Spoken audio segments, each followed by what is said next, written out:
Hey everyone! Welcome back to the channel.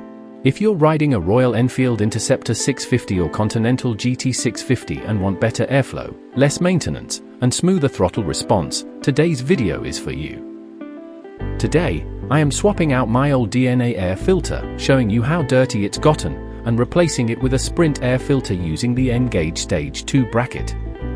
I will walk you through the unboxing, installation, and how Sprint stacks up against DNA. So here it is, my current DNA air filter after 3 months of intense riding. And as you can see, it is pretty clogged up. All that dust and grime stuck inside the cotton layers is proof that it is doing its job, but now it definitely needs cleaning. This brings us to one of DNA's downsides: you need a special cleaning kit. It works great, but it takes time and effort every time it gets dirty. If you ride often like I do, you will be cleaning frequently. Now let's take a look at the Sprint air filter. This is the P08 model, designed specifically for the Interceptor 650 or GT 650. Right away, you'll notice the polyester mesh is visibly more porous and open than that of DNA's cotton gauze. Sprint designs it this way to allow maximum airflow, which can help improve throttle response and overall engine breathing. It's washable and doesn't need oiling. Just clean it with compressed air or rinse it out with water, no extra products or kits needed. That is a huge plus when it comes to maintenance, cost, and convenience. Let's compare the Sprint filter with the DNA air filter. Both are premium options, but there are some key differences. Sprint focuses on maximum airflow and easy maintenance, while DNA balances performance with slightly better filtration due to its tighter mesh.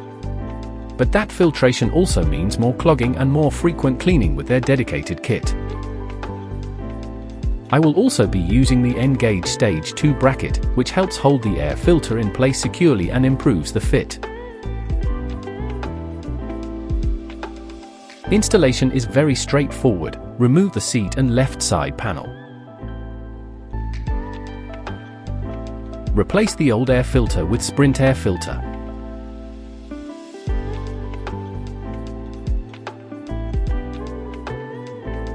Attach the N-Gage Stage 2 bracket over the filter to secure it. Finally, reassemble everything. And that's it! The filter sits snug with the N-Gage bracket holding it firmly in place. Start the motorcycle and let it be idle for 10 minutes so that ECU tune up with the new filter. Super clean install and ready to ride. After the installation, the bike feels a little more responsive, especially mid-throttle. While it won't add horsepower overnight, the improved breathing is noticeable, especially when paired with an aftermarket exhaust or remap the ECU. So if you're tired of cleaning and oiling your air filter all the time, the Sprint filter is a great low-maintenance upgrade for your Interceptor. Let me know in the comments what filter you're running, Sprint, DNA, or stock, and how it's working for you. Hit that like button if you found this helpful, and don't forget to subscribe for more mods, maintenance, and moto content. Thanks for watching.